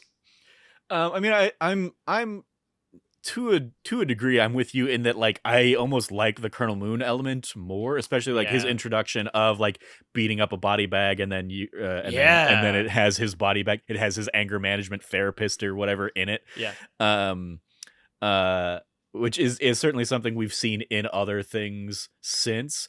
Again, tying it back to Fast and Furious, I believe the coda at the end of Fast 9 is Shaw beating up a body bag and then like pulls out the or like unzips it and there's a person in there. So I liked that element, but like we really only get him in that opening scene, and then we get Graves, and I like that it's like the same guy, and he has gone to such lengths to disguise his identity and stuff like that.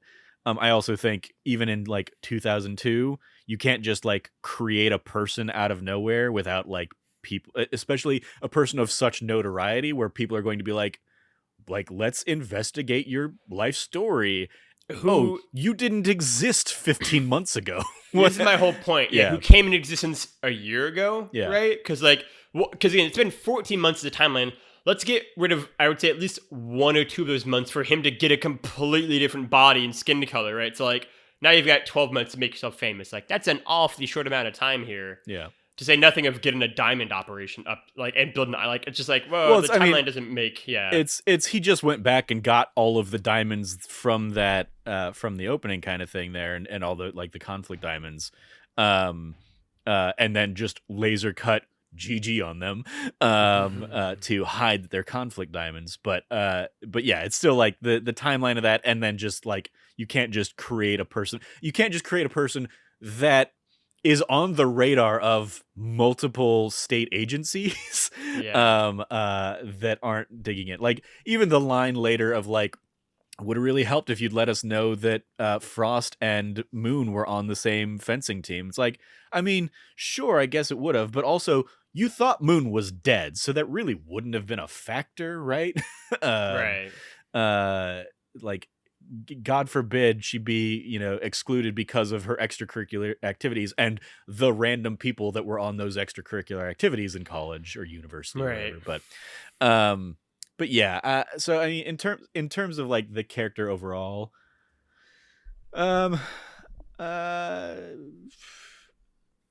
probably, I mean, yeah, I guess I probably liked him. I liked him better than Electra King. So maybe. Oh wow, yeah, we're gonna disagree so hard on this. You're way lower on him. I would probably put him in Brad Whitaker territory. Okay. I mean, I'm fine with that. I don't really have a huge horse in this right race. Because I think Mr. Big. Because like my issue with Graves is that like I don't like a lot of his over the top moments as much, right? And like if he had just been Colonel Moon all the way through, oh absolutely, I think he'd have been like, I think he could have been in like Max Zorin on a top tier. I think it could have really been like one of the best villains. But like I think Stevens just gives him, he just like overacts a little bit too much for me, I think. But I'd put him like I guess above Brad Whitaker probably. Cool, fine with me. Fantastic. So let's put him there.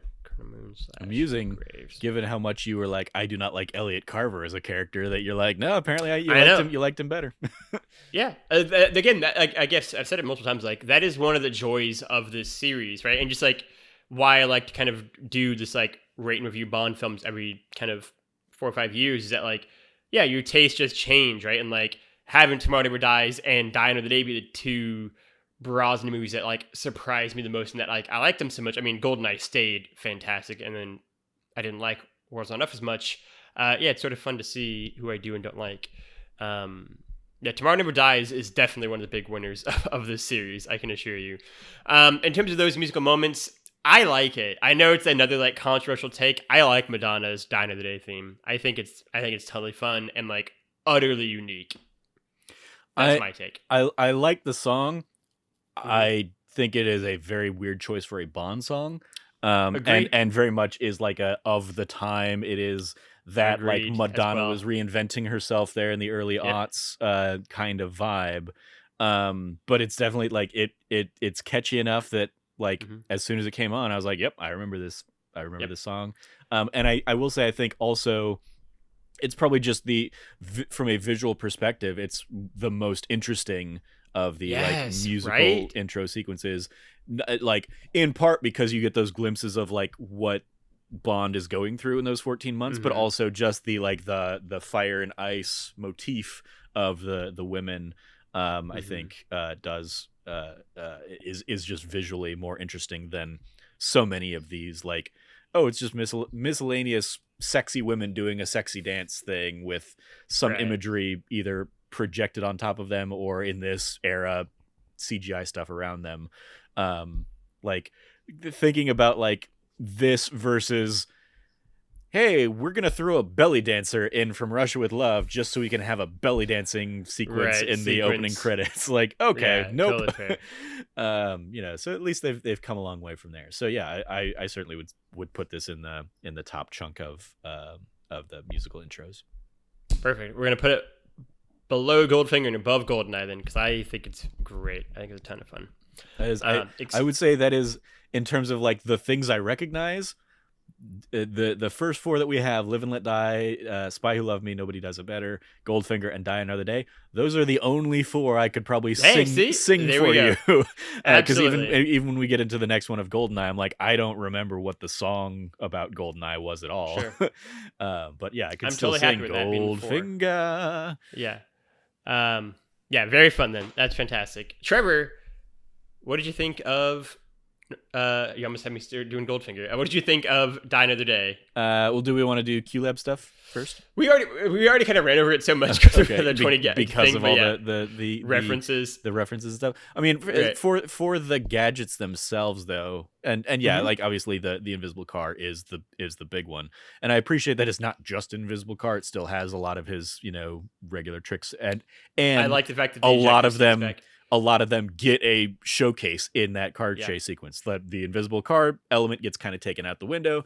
So yeah, the car gets flipped and they use the ejector seat to flip it again. And one reference I would have loved to have seen is if they'd thrown the slide whistle in there when it like pops back up, just as a nod to that absolutely stupid decision. Yeah. But yeah, like even the shotguns on the barrel shotguns that he uses to blow take up a couple seconds. The manual. It's so good. Such a good line, but then they come back into play to shoot the missiles that Zhao shoots out of the sky at him. So it's an interesting choice that like it's shotguns instead of like the Gatling guns or whatever else they've typically used. But yeah, like I thought that the car had like really solid gadget stuff.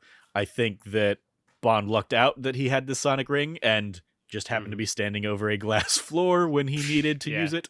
And then same for like when he uses it on the car window to bring Jinx into the car after she's been drowning in her little ice prison.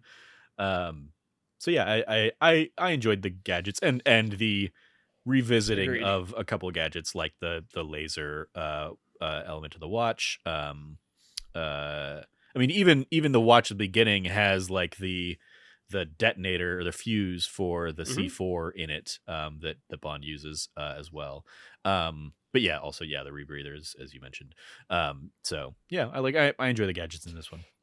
I think especially because this will be the last movie with a Q until Skyfall, and really the last movie with like gadgets until probably Spectre, right? Like they just veer so much away from it until Skyfall. Like really all of correct me if I'm wrong, but Skyfall is going to revisit the palm print like DNA gun, right? But that's pretty much all he gets is the gun. Yeah, exactly. Like he gets like his gadgets in Skyfall are that and like the little tracker, right? That he puts in his shoe, I think. Oh yeah, I see what you're saying. Yeah. Right, and so kind of Spectre's where they kind of start doing like more, I guess, outlandish gadgets. Yeah, and that's like I have not seen Quantum of Solace and I've not seen Spectre, so can't speak to either of those ones. And even though, I mean, really, this is the last Bond movie that has gadgets as we kind of think of them, I think, in a lot of ways. I think they took a very conscious decision to veer away from that with the Daniel Craig era for the most part. I like them, right? Like, this is also like just the era that I grew up in. I mean, we each grew up in, right? Is obviously Pierce Brosnan's Bond and the fun gadget sequences and stuff like that. I liked them. It's sort of a shame that we literally won't have a QLab sequence for 2 movies. Yeah. The gadgets in a Bond movie have been replaced by like whatever new suit Iron Man had in his movies over the years, and tonally that just fit much more in the world of superheroes than in the world of gritty, realistic Bond that we had with the Daniel Craig stuff. So which is going to lead us nicely. Into what you kind of thought of Die Another Day, and kind of its placement in the series here, and kind of a review of it. So you were saying that like this probably falls as like your second favorite of the Brosnans. It's close. It's tough. I think it ultimately ends up being my third favorite. Because while I don't like a lot of stuff, I dislike Christmas Jones that much more. She's rough. So it's gonna go basically just above The World Is Not Enough from last week for me. That basically puts it below The Spy Who Loved Me, like below Goldfinger. But yeah, in the Brosnan era. Wait, where's my? Yeah, okay. Oh, GoldenEye's number 1. I wasn't seeing that. I was like, wait, I'm only counting 3 Brosnans in here, but GoldenEye was bolded up top there. Of the Brosnan era, you've got GoldenEye there, sitting there at number 1. Tomorrow Never Dies is my number 4 overall. Die Another Die at 7, and World Is Not Enough at number 8. Yeah, I think that's totally fair, right? Like, in terms of my thoughts, like, I had never thought Die Another Day was the worst Bond movie. That was always a ludicrous opinion that people have. I mean, like, we've just watched 20 Bond movies. It is very clearly not the worst Bond movie. There are a lot in Roger Moore's era alone. And that's sort of always been my thing. People who give Pierce Brosnan a hard time is that, like, even the worst Pierce Brosnan movie, which we each agree is What Is Not Enough, is better than, in a lot of ways, some of the best of Roger Moore's era. Just for some fact that, like, well, they've really toned down the racism in them, so that's a nice plus. Yeah, that helps. Right? Something like Man with the Golden Gun. Racism's, been cut back. They're examining the inherent misogyny of the character a lot more. Yeah, these are elements that just, I think, improve the movie, right? And so, like, then if you're just like, great, all of those pluses that this has going for it, plus the fact, like, give me a fun Roger Moore movie and a fun Pierce Brosnan movie.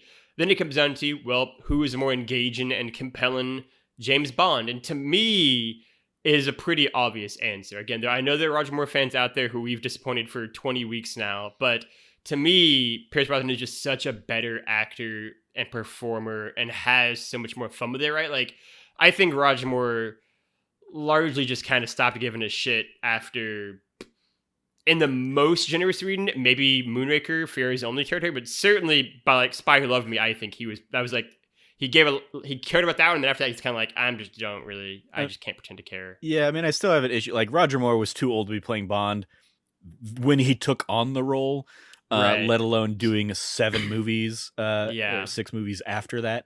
I was just like, I don't think anything was ever going to like win me over on Moore, right? Yeah, especially after that faux pas of the third one being like, actually, I kind of like these Moore ones better. Just falling completely off a cliff there when the universe heard you loud and clear on that, and they were like, we're gonna make you regret that decision. Yep. And so for me, ultimately, like, I think that all builds up to a lot of pluses for this. I mean, the fact that I understand intrinsically the all of the negatives and issues people have with this movie. Like, I get them, but like, I just think it is such a fun movie, right? Like, I really do. Like, I have a great time with it, and like, is there an element of like nostalgia attached to that, and like going to the cinema and seeing it? Like, yeah, maybe, but like, I really do just think it's a fun James Bond film, right? And so like, I look at my list, it's better than World Is Not Enough, right? Like, I enjoy it more than On Her Majesty's Service or Doctor No.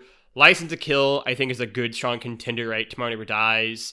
But, like, ultimately, my, I guess, hot take about this is that, like, in Tomorrow Never Dies, I don't like Elliot Carver, right? Like I'm not a huge fan of him, and I don't like Graves, right? And so those kind of like negate each other out, right? And so then for me, it's like, great. I like Zhao though, and I don't really like Stamper. I like Waylon, I like Jinx, I like Miranda Frost as one more character kind of given over the line. And then the fact that like I just think this is a more thoroughly engaging experience. So yeah, like I am gonna put Die Another Day above Tomorrow Never Dies. Similarly, just like you, it'll be below Spy Who Loved Me. And like maybe that will change kind of before we kind of do our final rankings, and I'll like flip them again. Like I might watch Tomorrow Never Dies and change my mind. But like right now I'm gonna have it 7th on my list. It'll be my second favorite Pierce Brosnan movie. That makes it 7 on both of us, right? Yeah, 7 on both of us, and just below Spy Who Loved Me for both of us as well. Again, our top 7s are pretty similar, actually. We kind of disagree more on like the middle chunk and the kind of ending, but yeah, that's where I would put it.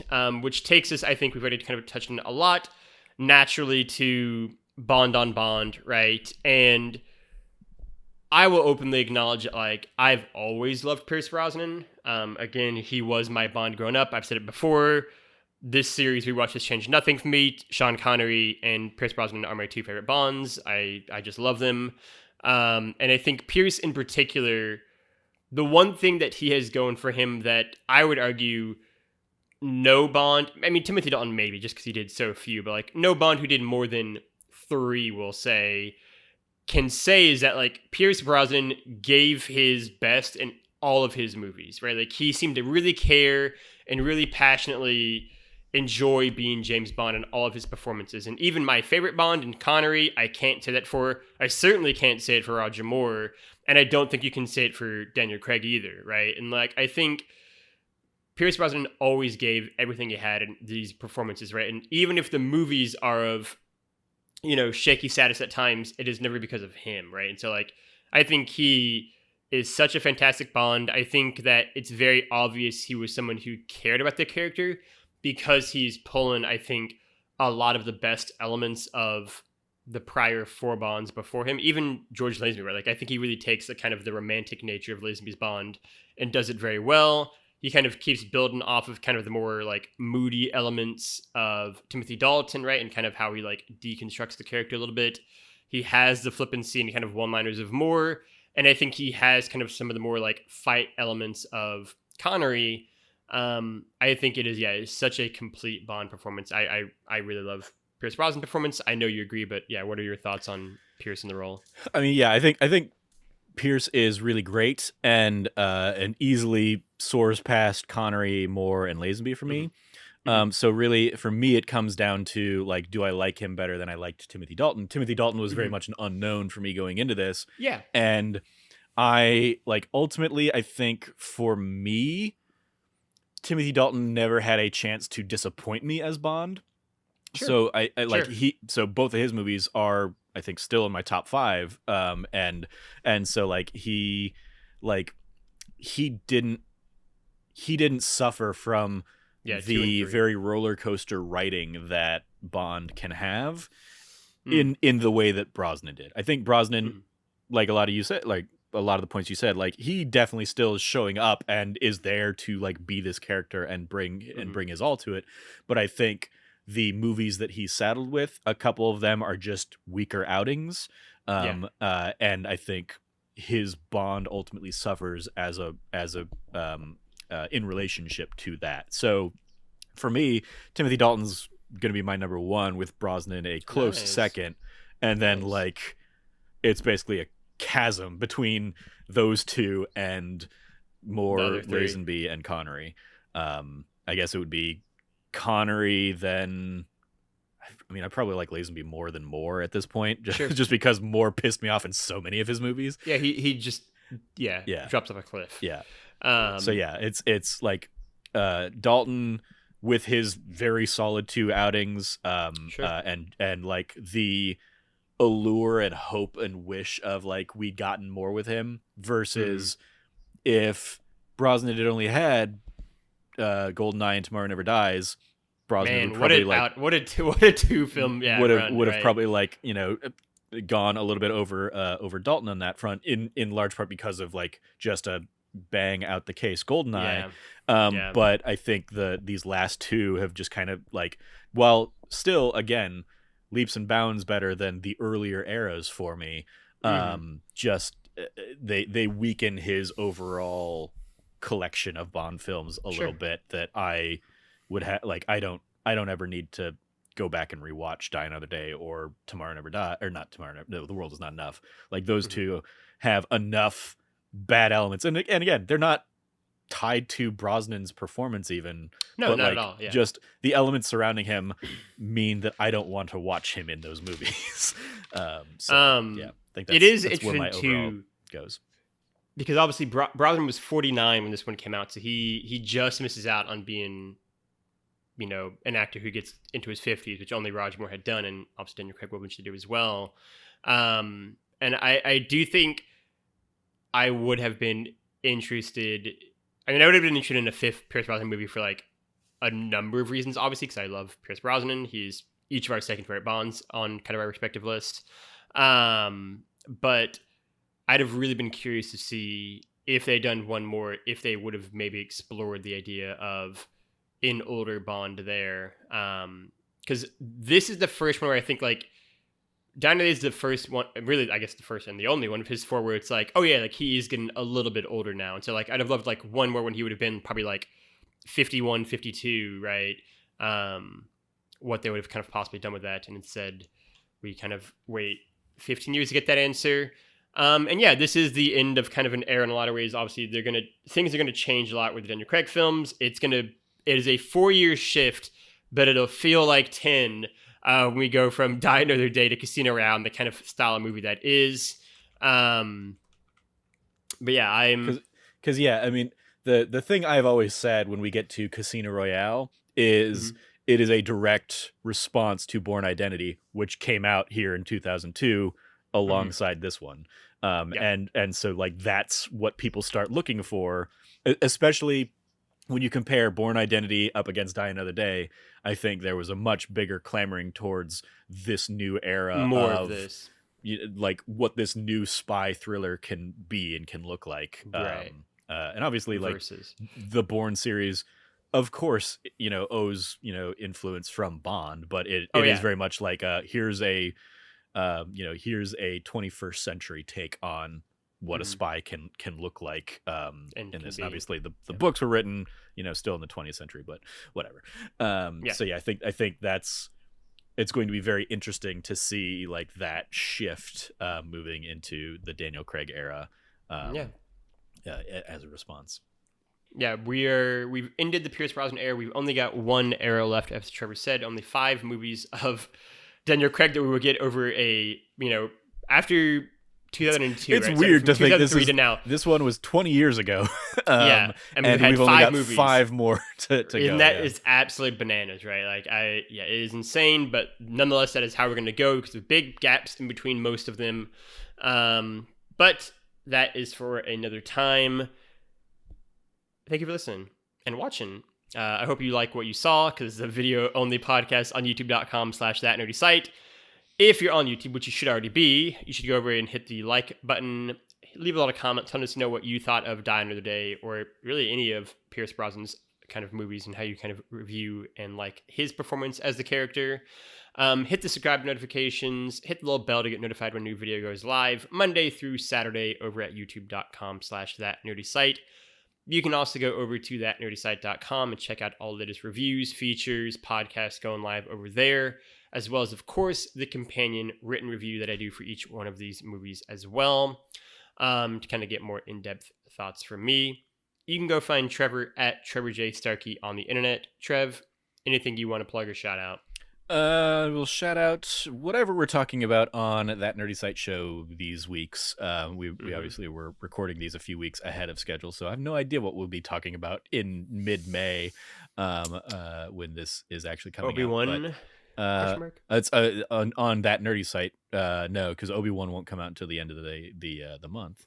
But yeah, I'm just saying That Nerdy Site show. Go check that show out. That's when we're talking about our general like whatever we're playing or whatever we're Probably watching. talking about The Northman, something like that. It's a movie maybe. come out. I mean, the most recent one in our timeline that came out was me gushing about Everything Everywhere All at Once, as well as The Unbearable Weight of Massive Talent. Two Ooh. incredibly phenomenal movies that I think people should definitely check out. And it's also, as a nice tie-in to this show, Frank also talks about The Kingsman. I saw that, obviously yeah. a very, very heavily influenced by the Bond stuff. And I went and watched it basically after we talked about it last night. So I can also see some those Bond influences, but in a World War I era setting for that one. So yeah, go check out whatever we're talking about these days on That Nerdy Site show. Indeed. You can go find me at LeftyLogie, at LeftyLoggy, LOGGY on the internet. I will echo that shout out. Go check out the newest episodes of That Nerdy Site show that have been airing. Also, go check out all the Let's Plays happening on youtube.com/thatnerdysite every Tuesday and Thursday by Trevor. Every Friday for Friday Night Dying Lights, Cameron's Let's Play through Dying Light 2. Obviously, going live every there Fridays. And then also, of course, go check out That D Plus show. We would have just wrapped up the Pixar month in April and are now running through May stuff kind of in the build up to the premiere of Obi-Wan at the end of the month. We would have kind of wrapped up Moon Knight probably by that point in time. Yep. And some other fun things on that channel. So go check out that podcast as well. You can go find That Nerdy Site at That Nerdy Site all across the internet and go find all the latest happenings for us over there. Otherwise, for myself, for Trevor, for all of us here at That Bond Show, we will return with Casino Royale